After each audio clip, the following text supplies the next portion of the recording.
Hey everyone, welcome back to the Chronic Couch. I'm Eric Sinsley. Across the way, you already know Chris Eversley is here. And today we got a really cool, special, but overall, and most importantly, just a humble dude as our guest. He not only survived, but he braved childhood cancer. He had to have his leg amputated. He's an attorney. And like I said, just an overall good guy. Austin, welcome to the Chronic Couch. Hey everyone, thanks for having me. So you and I would say we're more recent friends. And from the get-go, I could just tell you were just like a really, like I said, cool, down-to-earth guy. And as we hung out, you kind of started telling me your story a bit. And the first part of the story that you told me was when you were diagnosed with cancer at age 11. So can you kind of tell us about that story, what led up to you getting diagnosed and the aftermath and how long it took you to get to what we like to say the other side? Sure. Just to give a forewarning, it's a long and convoluted story, but I'm happy to take you guys through it. Thank you. Just the beginning is maybe the craziest part. I'm from Oakland, and I was 11, just a normal privileged kid, nothing unique or really special about me. But then one summer I'm at tennis camp, and I'm spoiled, so I want to go home and play video games, and so I get the brilliant idea to fake like an injury so I could go home. So I just call my dad and I say, Dad, my right knee feels funny, right? So I was just complete BSing, totally made it up. But my dad's overprotective, so he takes me to get it x-rayed, and then boom, tumor in my right tibia. So that was hard to process for a long time, but there was no bump, no bruise, no discoloration, just no external signs at all that there was anything wrong. I just completely fabricated it. I think I was trying to convey that like I sprained my knee, but I just said it feels funny. So I think that's just set off some red flags for my dad, and just like a big coincidence, that there happened to be a tumor right there where I was complaining about. So basically they do like a biopsy. They confirm it's cancer. It's Ewing sarcoma, so that's bone cancer, and it's in the right tibia, so right below the knee. And so what they need to do is basically take out the bone where the tumor is, and sort of giving chemotherapy. So they did the surgery and they got rid of the cancer. I mean, at least they thought they did. And by doing that, because it's bone cancer, they had to get rid of basically my entire knee joint. And how long from when you went in and had the imaging done, from what was the time frame from that until you had this surgery? Within a month. Yeah, so like just turned my world upside down. I don't think, like, I was 11, I don't think I like grasped the severity of it at the time. Okay. And are you taken out of school? Like your life is essentially is it put on pause to obviously focus on what's your health? Yeah, so it was, I think, August when all this happened, August 2006. And so school wasn't in session yet, but by the time I'd started chemotherapy, which was right after the surgery, I was in chemo for 10 months, I think from August to June, something like that. So I missed all of 6th grade. And, I'd have like, I went to a very, very good, like private Catholic school. And so those classes are smaller. And so the teachers are much more available to give like one-on-one time. And so like I would have some teachers come and like try to keep me up to date on like the curriculum and stuff. But no, I didn't go to school that whole year. Okay. Austin, for that surgery, just to kind of keep us on track with that, because I want to kind of give our listeners a visual, not too gruesome, obviously, but just for I guess like the common theme here is like for that surgery that you talked about, where they take the bone out and then they do like all that stuff. Can you explain that process? Because like the way I saw it was they took, how do they take the bone out? Like, is that the amputation? Like what exactly is that surgery? So it's not the amputation. That happens Okay. way later. Okay.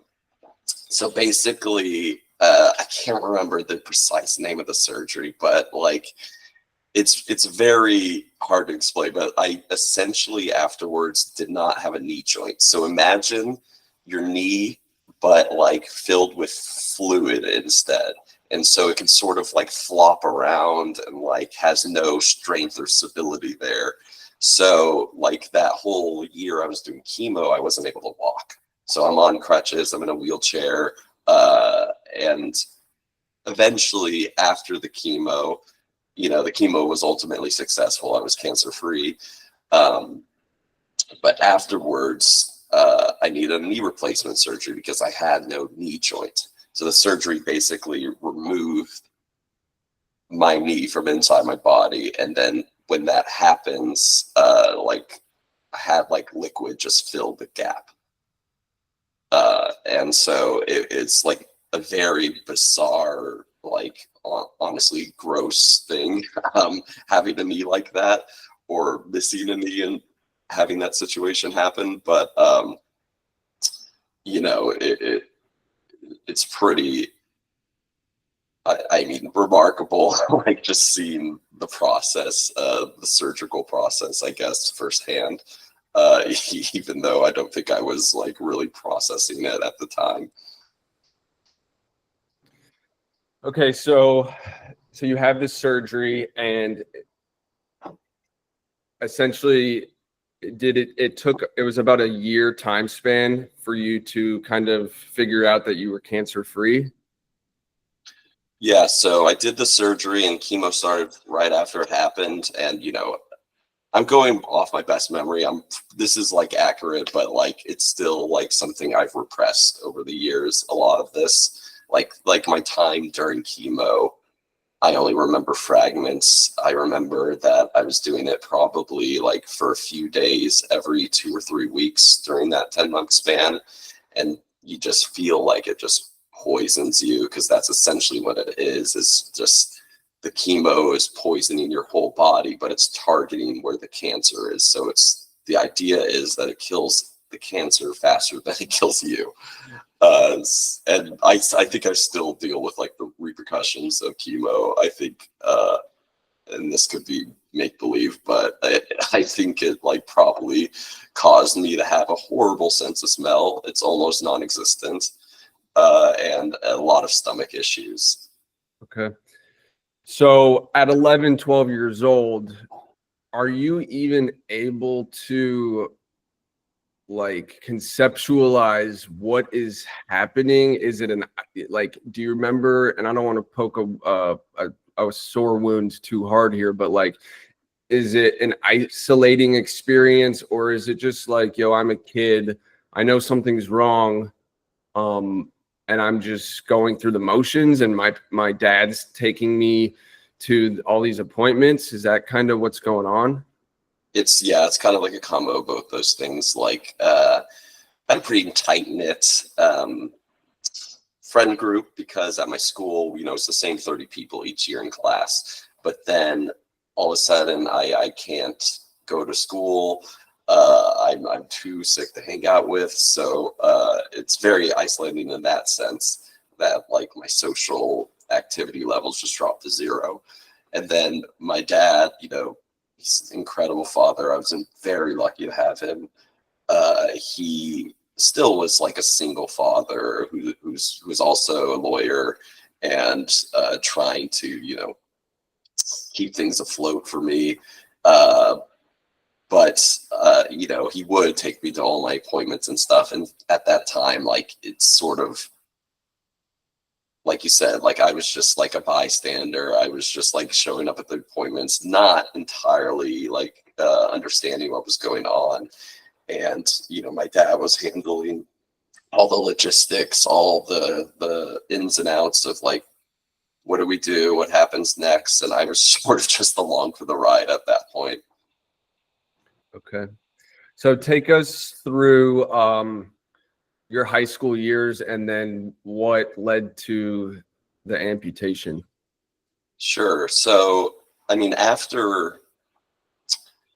by the time I was done with the chemo, it was the end of 6th grade. And so, because I was missing the knee joint, I needed a knee replacement surgery. So the problem was that I was 12 at that point, and my doctors were like, "You're still growing.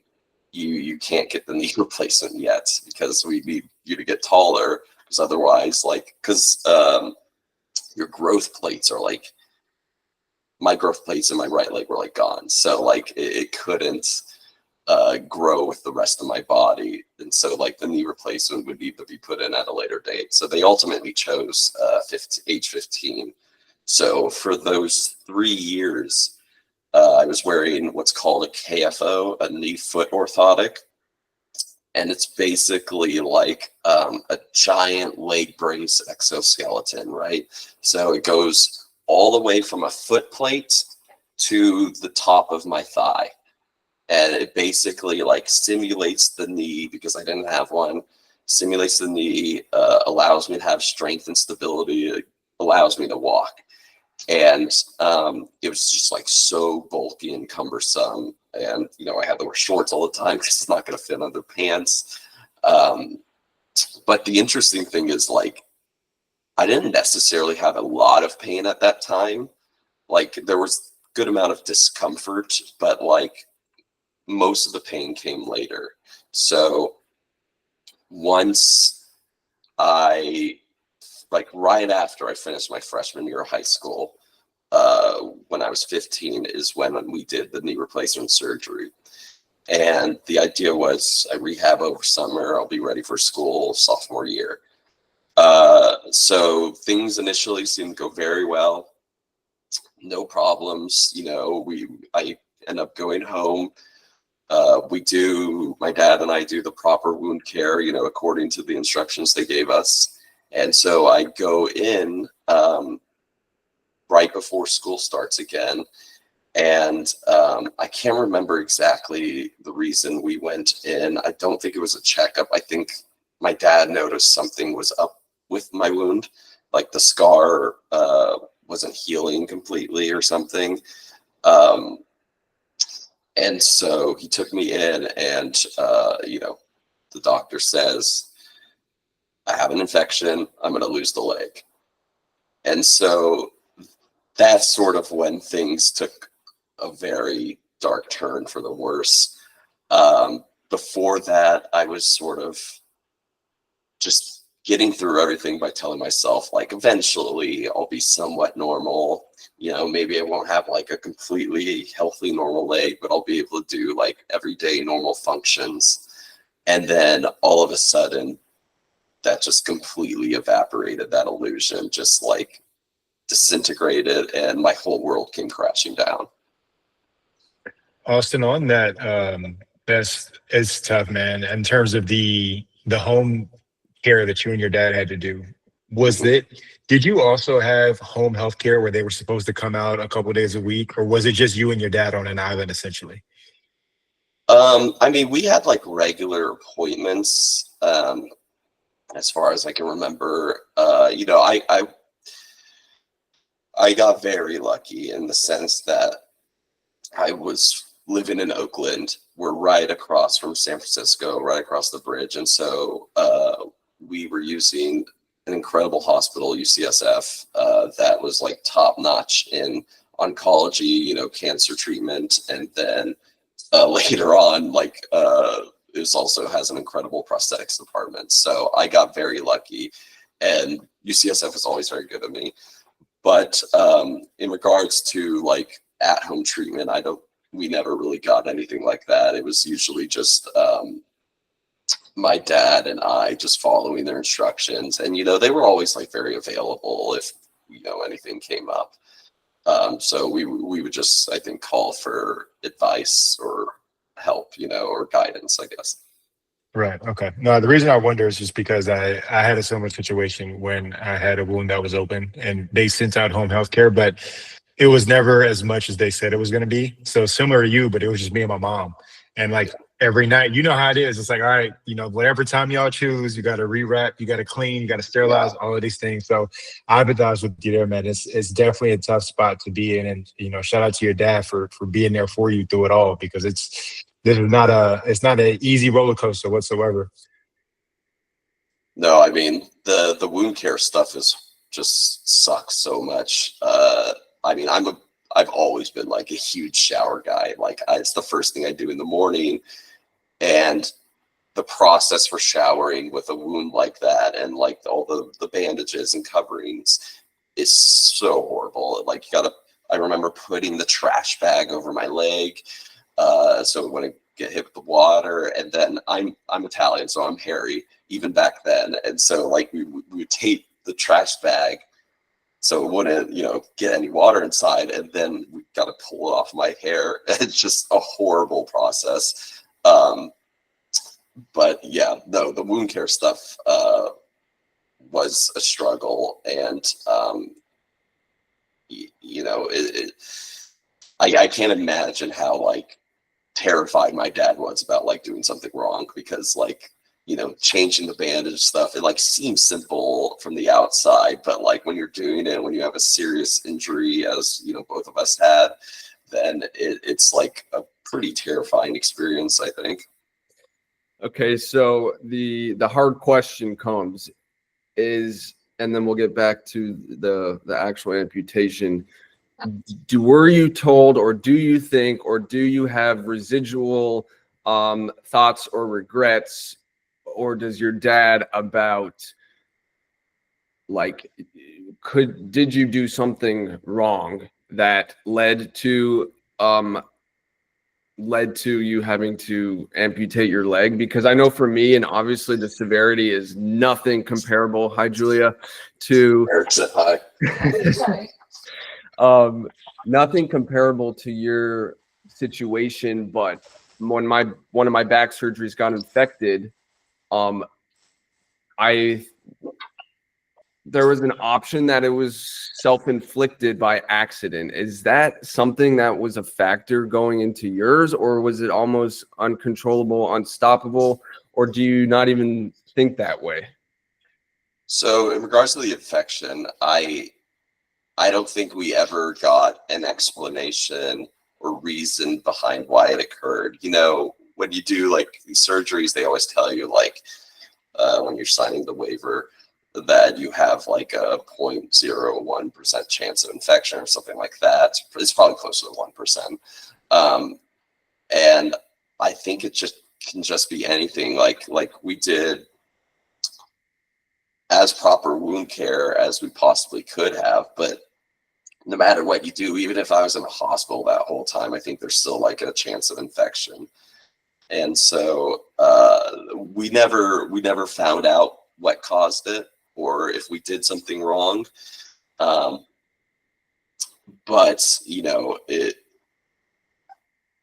sorry, the cat. We just like never found out what we did wrong, and so it just made finding out that I had the infection just that much more difficult to process, because like I didn't know why it happened or what we did wrong. And so for seemingly no reason, my whole world just came crashing down. Okay. All right. So take us back to the amputation, what that was like, and what that recovery entailed. So we actually, at this point, it's 2011. Yeah, it's 2011, maybe 2010. And I actually didn't get the amputation until 2016. So there's like a whole thing before then. And so, yeah, they do say, like, when I got the infection, I remember distinctly my doctor saying, like, have an infection, you're probably going to lose the leg. And when I heard that, I just completely shut down. I just entirely repressed into myself.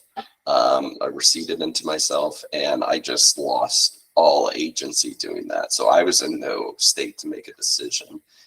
And so my father and my doctors talked, and they decided to do what's called limb salvage. So they were going to make an effort to save the leg despite the infection. So from then on, I'm in the hospital month and a half, 2 months straight. And they do a bunch of what's called debridement surgeries. So that is cutting away the infected tissue. And I literally, like, that time period is such a haze. I literally don't even know how many times I had surgery. It's probably a little over half a dozen, something like that. And, as they're cutting away the tissue, like, I remember there was one point where if I was laying flat on a bed, if you looked from above at my leg, you could see the other side because you could see straight through it. That's how gnarly it was. And so that whole time period, I'm very drugged up, obviously, on like, it might have been morphine, but I think it's probably like oxy, some kind of painkiller. But somehow, eventually, they managed to save the leg. So it technically succeeded after 2 months of that. The problem was, and this is where the chronic pain really starts. The problem was that in addition to just getting a knee replacement, I was now missing the lower half of my calf and a chunk on my right ankle. So, and that's in addition to the massive amount of scar tissue that I had. So I go to school on crutches. I slowly start weight bearing. And this is actually a pretty crazy story. I was in physical therapy, and we're in the parallel bars. They have like sort of like what gymnasts have, so I can put weight through my arms, but slowly increase the weight I'm putting through my right leg. And as I'm doing that, I fracture my ankle because like my bones and everything are so weak. And you would think that's a setback, but like my leg was so messed up that like I wasn't walking anyway. And the healing process for a fractured ankle, it's somehow like, this didn't help that much in the long run, but it somehow like strengthened the bone a bit, I think, in the healing process. I'm not in the medical field, so I don't really remember the specifics behind how that happened. But once it fractured, it actually like healed a bit more strongly. But still, like, eventually I probably 4 or 5 months around after I got out of the hospital, I was finally able to walk without crutches. The problem was, and this would be a persistent problem, is that every time I put weight through it, it hurt.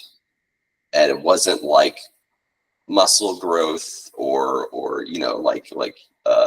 any kind of like constructive pain, as I've started calling it. It was just like structural deep pain. It's not like the leg getting stronger. It's just fire rising through my leg every time I put weight through it. And a big problem was that because of all the scar tissue, I couldn't like straighten my leg to like 180 degrees. And when you're going through all this, you learn a lot about like your gait and like the walking motion. And there's this moment in the walking motion where your leg is stretched out to 180 degrees. So the quad isn't working, it's resting. Without that, my very weak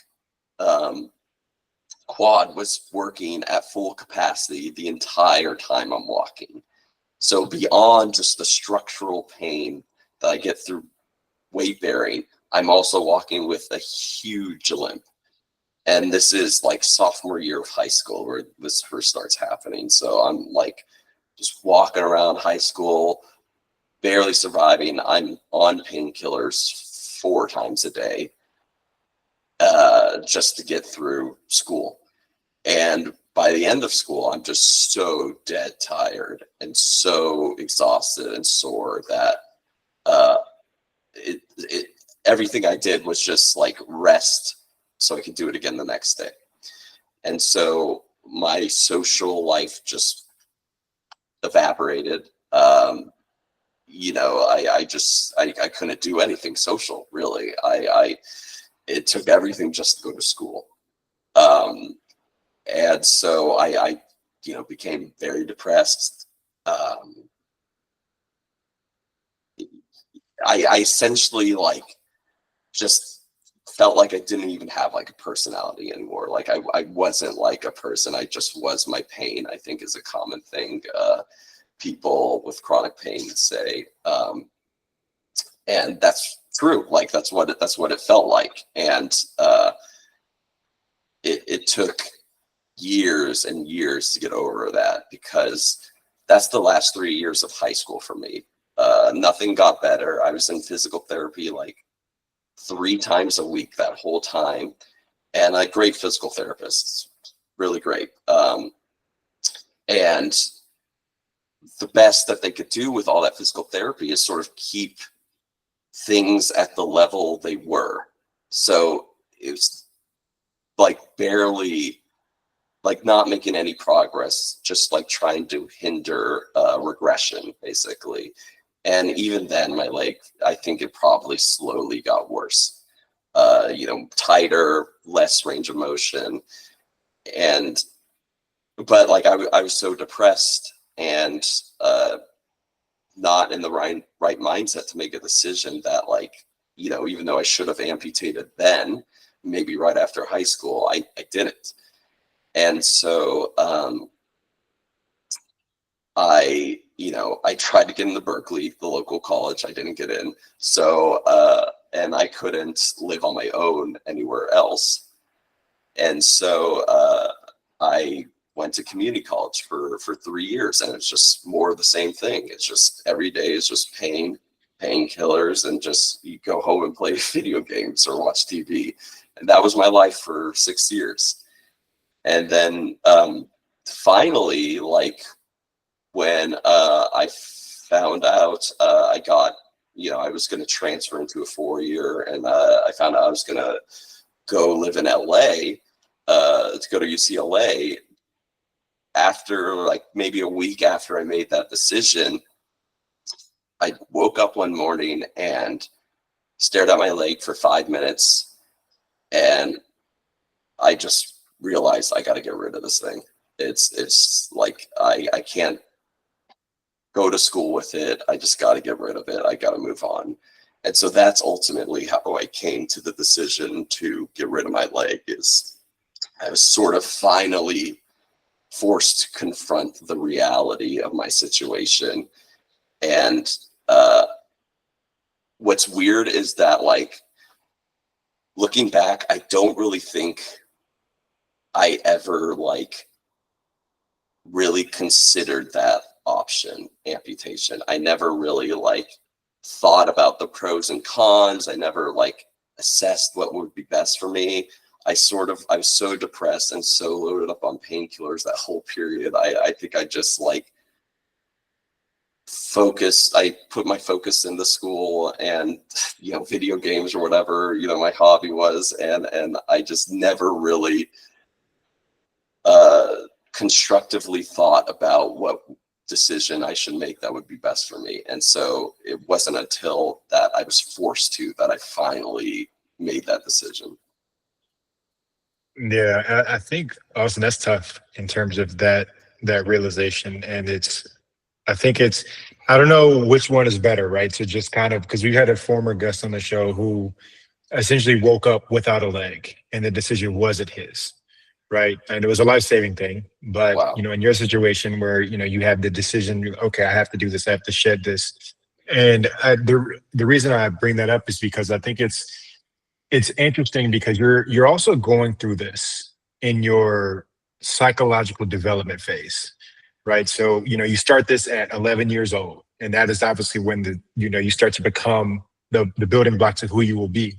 So have you seen or have you felt as though, I mean, again, a lot of it was on painkillers and a lot of it was kind of just repressed, but we'll fast forward to I want a present answer, I guess, is what I'm getting at. It's like, do you feel as though that requirement of emotional resilience has shaped who you are today? Or is it pretty much just kind of suppressed with everything else that you kind of put into that 5 to 10 year time frame? Yeah, I think you have to have some level of emotional and physical resilience to go through something like that. But like ultimately, like, as much resilience as you may or may not have, like for going through what I went through, like you don't really have a choice. Like you just have to go through it. But like, of course, I think like the adversity I went through in my teenage years and childhood, like has definitely shaped me into, who I am today. And hopefully for the better. I think one of the main benefits is probably just being able to appreciate and be grateful for very simple things that like, people who have never experienced health issues like take for granted.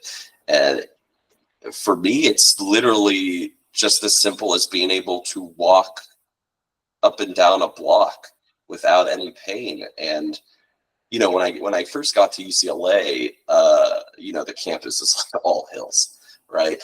So I my first prosthetic, like right after the amputation, I got a socket, and I got it like a week before I went to UCLA. And so I was so out of shape, not just from the surgery, but from like the 6 years of extreme inactivity before that. I was so out of shape. And, but like I was living in the dorms on the hill, and I knew I just told myself I'm going to force myself to walk to class. They had like disability van options, but I was finally going to whip myself into shape, basically. And so I started walking. I was North Campus. I'm sure that doesn't mean anything to most of your viewers, but I was North Campus. And that means I have to go down the hill and then up a hill and like walk a mile to my class. And first doing that was like so difficult. Like it's September, the heat is blasting me. I show up to my classes completely drenched in sweat. It was like disgusting. And like I was so sore. But for the first time in like a decade, the pain I was feeling was constructive. It was muscles building. It was soreness from the muscles building. And so the pain, that form of pain actually felt good in comparison to what I had been dealing with for the 6 to 10 years before that. And I think, that extends to just a lot of very simple things in life, like being able to do social things, like just going to parties without being miserable, and going to dinners, and being able to have a job and a career. So I think, people who deal with chronic pain, like know that it's just all enveloping, right? It's just like completely controls every aspect of your life, and it minimizes your ability to enjoy very normal things. And so I think once, if you're lucky enough to get through that, then on the other side, you are finally able to, I think, enjoy life's little things. I mean, you've hit so many common themes that I and Chris bring up in terms of the simplicities and the simple things in life, and really understanding the value in those overarching themes of life. And another theme that, that we talk about is acceptance and coming to a place of acceptance when you're dealing with chronic pain. But the fact that you woke up one morning and you looked at your leg and just were able to come to this life-changing decision, to especially at the age that you were, and as Chris said, like, probably your years of development are so out of whack because you did not have normalcy around you. But the fact that you were able to somehow come to this decision to, I gotta get rid of this leg, and somehow have the wherewithal and the knowledge to know that, yes, getting my leg amputated will or may hold me back in some situations in life, but that outweighs you dealing with essentially a dead leg that's inflicting and causing all this pain. So you don't really have to give me a follow-up to that, but I'm kind of just in awe still with your story and the fact that at that age you were able to come to that. Do you think, I guess my question is, do you think waking up that morning was just something more powerful than yourself that got you to that decision? Was it something floating around in the universe? Like, how did that happen? Or Yes. you don't know, or do you just not know? It was just like your gut told you for whatever reason it's time. I think it's probably closer to that. My gut, my subconscious, something telling me, because the craziest thing about all of that and what gets me is that, you would think, at least after the infection, that I would be thinking all the time, like, should I get rid of the leg? Should I keep it and try to keep fighting? But during those 6 years, I really never weighed that decision. I maybe it was the drugs, maybe it was the depression. Who knows what the reason for that was? Maybe I just wasn't in whatever kind of mental state I needed to be to analyze that decision. But I think I was just forced to confront it by the realities of my situation and where I was at in life. I was 21 at that point, and so I'd been dealing with the leg stuff for 10 years ultimately. And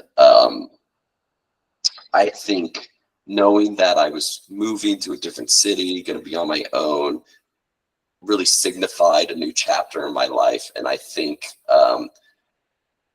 knowing that I was going to be moving on in that sense helped me move on with finally accepting that I needed to get rid of the leg and start a new chapter in my life. And earlier you mentioned regrets. My biggest one, and I don't beat myself up too much for this, but my biggest one is not doing it sooner. There was no indication of hope or improvement with my leg over that time span, no matter what we did, surgeries, intense physical therapy, anything, you name it. And so there was no really reason in retrospect for me to keep the leg, because it just held me back so much from all aspects of life. So I think I just was finally forced to confront the decision that maybe my subconscious had been laying for that entire time. And I'm not like a super religious person or anything, so I don't know about all that. Other people can infer from my story what they will, but I think the subconscious is a powerful tool that our bodies and our brains has, and I think it can maybe weigh the pros and cons of a decision like that without the emotional baggage that the forefront of your consciousness has. But that's just speculation. So who knows ultimately? Okay. What was your journey like post amputation?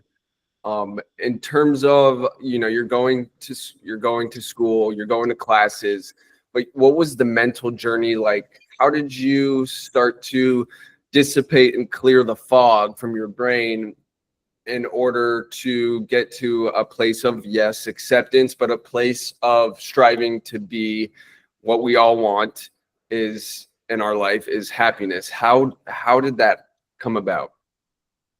So, it was a very long process. The mental and emotional recovery, that was something that I spent all of my 20s doing, basically. And when I first went to UCLA, got rid of the leg, and was finally, after walking for a couple months, I was finally somewhat physically healthy, at least relative to what I had been. I was physically healthy. I was not emotionally or mentally healthy still. I had repressed so much. I never talked to anyone about this. It was so hard for me to discuss and bring up. And, when you transfer to a school like that, it's hard in itself to, socialize, make friends, because people already have been there for a couple of years, have their friend groups or in frats or whatever. And I hadn't socialized for the previous 6 years. So I completely lost all of my social skills. So I did not have an easy time making friends.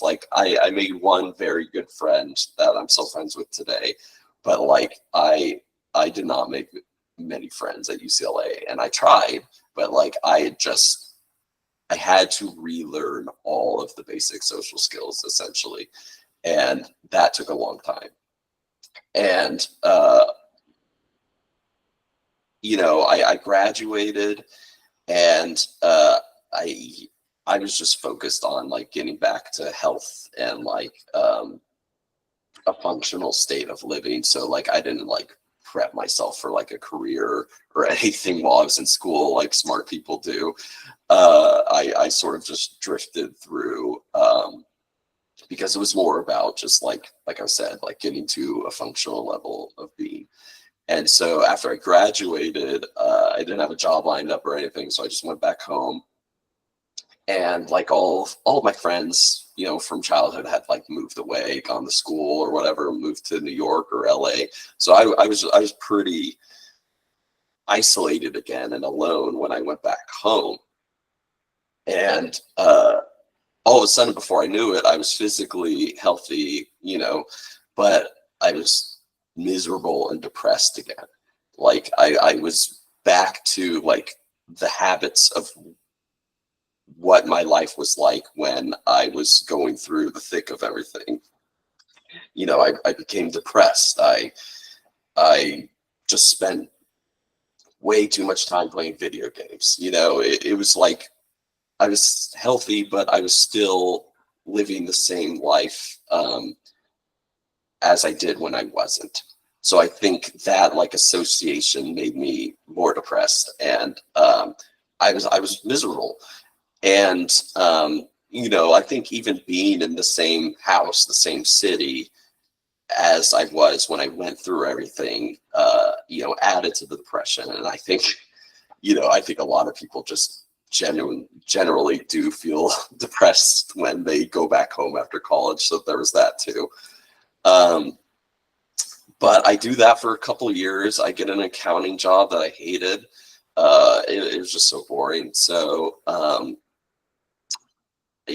I knew, and this whole time I wasn't going to therapy. I should have been in therapy for a long time, but I wasn't. But then at some point, right before 2020, right before COVID, I just realized I had to do something with my life. I had to change something. And so I always liked school. I was a nerd, I guess. I still am. And I always liked school and learning. And I knew I wanted to go back to school in some capacity for a couple reasons. One was just to be in a school environment again. I think a lot of people go to law school just because they're not ready to like become a full-fledged, adult in the real world. So that was definitely part of it for me. I think the other thing was that I knew going to school would be the perfect way for me to relearn how to be social and develop a friend group and a network. And I think through the whole experience, all the isolation I dealt with, I think I realized that like to develop your identity as a person, you need to like interact with other people and discover that. And I think a lot of the depression I had and a lot of the lack of identity beyond like my pain and my trauma was because I wasn't socializing and developing my identity and the person that I am. So I knew I figured going to school again would help me do that. And so what sucked was when I just made a decision to go to law school, I was set to go to school, to start school in like August 2020. So at the height of COVID. Mm-hmm. So I make this decision to go be social and relearn how to do all that. And my first year is Zoom school. Like I'm just trapped inside my room reading like law books the whole time. So like I did like learning about like subjects I was reading, but like it was a very isolating experience again because I'm just inside all day. And that was my whole first year. And I managed to make a couple friends by forming study groups. But like that was very difficult. It's one thing to like socialize with new people in person, but to try to do it over Zoom was not a capability that I had. And I know I'm rambling a bit, but I'm almost there. And so once the second year started, things were like mostly in person. And so I just told myself like, Austin, you have to force yourself out there. Like you have to talk to as many people as possible. You have to like just figure these things out by trial through fire. And so, I just put myself out there as much as possible. I went to, in law school, we have something called bar review because, the test we take is the bar, but bar review is just where a bunch of people from the school go to the same bar on a Thursday night. And so I forced myself to go to those things and like finally live life and be social. And, it worked. I was making friends. The problem was, and what ultimately made me go to therapy was that I could not really talk about what happened to me still. I always wore pants, right? And I still do. I usually wear pants. And so that covers the leg. And by this point, I'd gotten pretty good at walking. And so like, unless you saw me like going upstairs, it wasn't that easy to tell that I had a prosthetic or something up with me unless you paid really close attention and knew what to look for. Because I tried very hard at like perfecting my gait. And so, I just, when you go through something, as foundational as what I went through, it's like really like, for better or worse, a part of you and who you are, right? So like if you meet someone new and like you're getting to know each other, like I don't feel like they really are going to be able to know me and understand me unless I tell that story, or at least enough of it. And so I think I realized that, but still couldn't do it. So I'm like, okay, this is long overdue. Let's finally go to therapy. So I do. The best thing my therapist did for me was, I think she made me realize that it's not going to sound logical, but I was being very hard on myself for going through everything I did. And that's, I think, because I didn't like how I responded to, the adversity. I didn't like that I retreated into myself, that I isolated myself, even though that probably wasn't entirely within my control. But she framed it as, as any empathetic person can do, is like, you can forgive someone else for doing something like that. So she's basically framed it as, imagine another person who went through exactly what I went through. What would you say to them? And I think that finally allowed me to forgive myself for everything. And, that's, I think, when I finally started my healing journey and process. And, through that, you discovered that just talking about it, the trauma and everything I went through, helps me process it. It helps me become more comfortable with it. So, I'm happy to tell friends about it, because I feel like it's important for them to understand who I am. And I'm happy to go on podcasts and talk about it, because, it does help me still, even though I've told the story a million times at this point. But, if it can help anybody else going through something similar, like I want to, because, like you both know, it is a very isolating journey, and it feels hopeless for a lot of the time. Yeah, I mean, and I didn't even have a question. I was just wanted to commend you, man, because it's a lot of people, especially when they go through things early, right? And it doesn't have to be as drastic as your situation, but when people go through early childhood trauma, whether it's by their own hand, by family, whatever, societal, whatever you want to call it, a lot of people just choose to live with that, and they don't go to therapy. And it's sad, right? And I'm not saying that therapy is accessible to everyone, but if you are in a position where therapy is an option, then seeking it out isn't a bad thing. But one of the things Eric and I talk a lot about on this show is the stigmas around therapy, first of all, but then the stigmas around men getting mental health situations sorted out, right? Because as men, it's tough, right? Because we're supposed to be these figures in society. We're so strong. We're the breadwinners, all of that stuff. When how are you going to ever be that for yourself and a potential family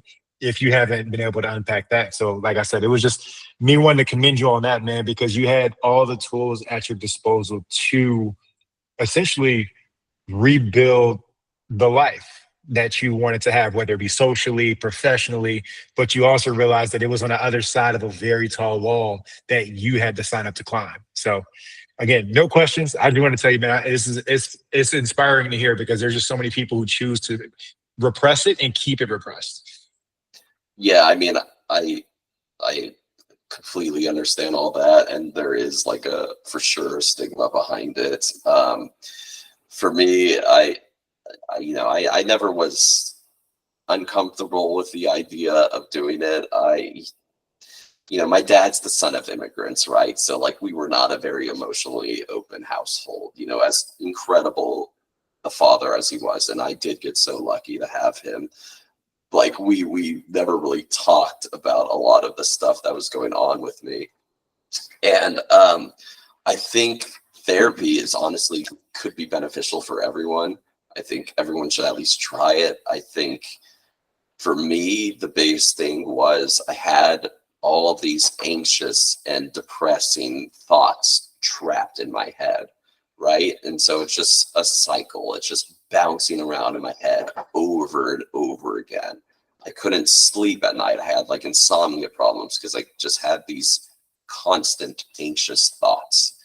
And talking about that, it doesn't even have to be a therapist, but just voicing those thoughts and saying it out loud, is like the only way to release them and yourself from the cycle, because that's like how you process it, by actually giving them words, you know, to voice. That's the only way I was able to get them out of my head and finally like move past you know, anxiety and depression. So you know, I think for a lot of people, like even if you don't have access, like hopefully you have somebody you could talk to about some of this stuff, because you know, a therapist is great because they're a trained professional, of course, but like just the simple fact of voicing your anxious and depressing thoughts is going to be beneficial. You mentioned if sharing your story can help just one person, then that's, you know, a win-win. And I too feel the same way. And that's the whole point of the Chronic Couch, is to provide a safe space to talk about these things. And, you know, just know that your story has definitely, you know, helped me. I think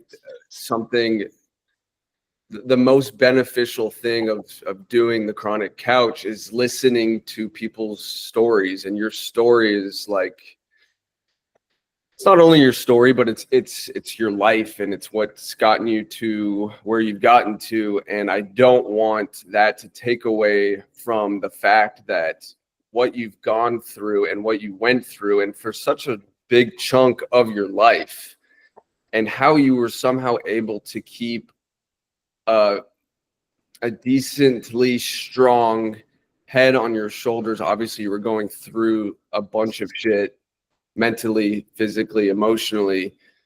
But the fact that you went to law school is like a whole nother, you know, marathon, I would think. And I just want to quickly shift gears, because you told me a story about, you know, this one spine surgery. So before you were an attorney, can you kind of quickly tell us what you were doing? You were dealing with people or clients who were involved in car crashes, stuff like that. Yes.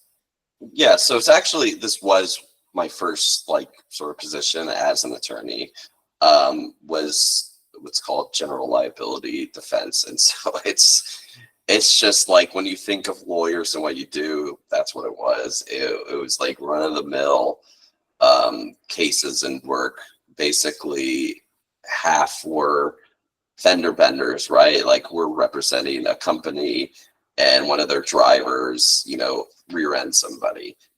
And the other half of it was slip and falls. Like we represent a supermarket chain, and, you know, some old woman slips on a puddle and falls and hurts her back. And so doing that job at the very bottom level, which is what I was, as an associate, you look through a ton of medical records, and you look, because like we're always bringing in experts like spine specialists, so you can assess what the damages are of the case and like how injured the person actually is. And so naturally, a lot of the injuries were back related. And you know, looking through the medical records, I learned like way more about the back than I ever thought I did, the spine.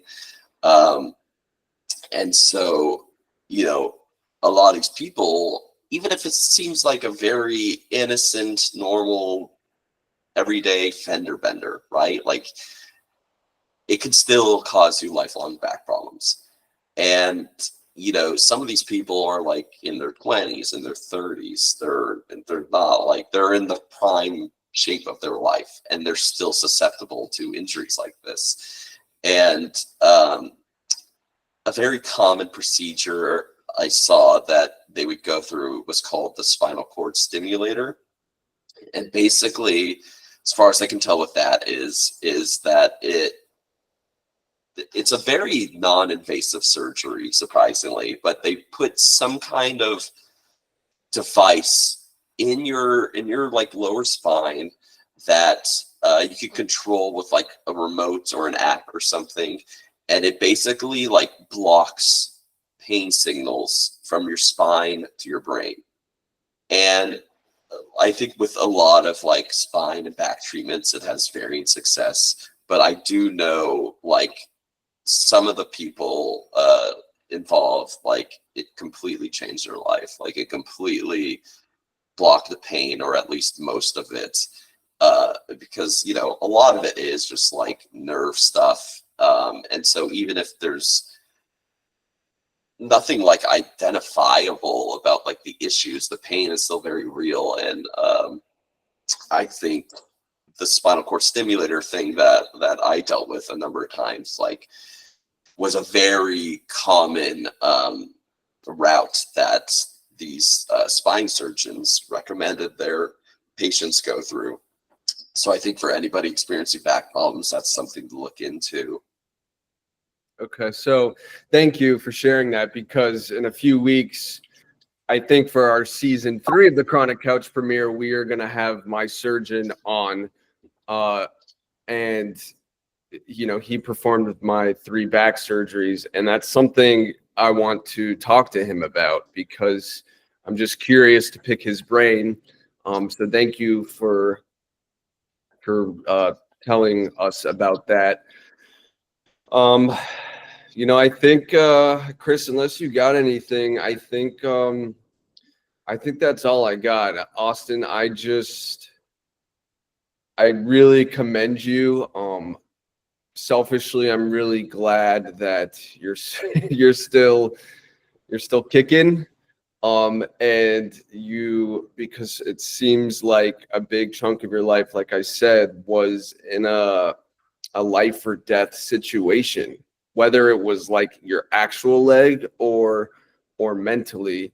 And again, I applaud you for just somehow gaining and getting to a place of acceptance and trying to be the best version of yourself. For the 11-year-old or the 5-year-old dealing with childhood cancer, going through childhood cancer, or anyone going through cancer or a similar situation that you went through, if there was any words of wisdom or advice you could instill in them, what would that be?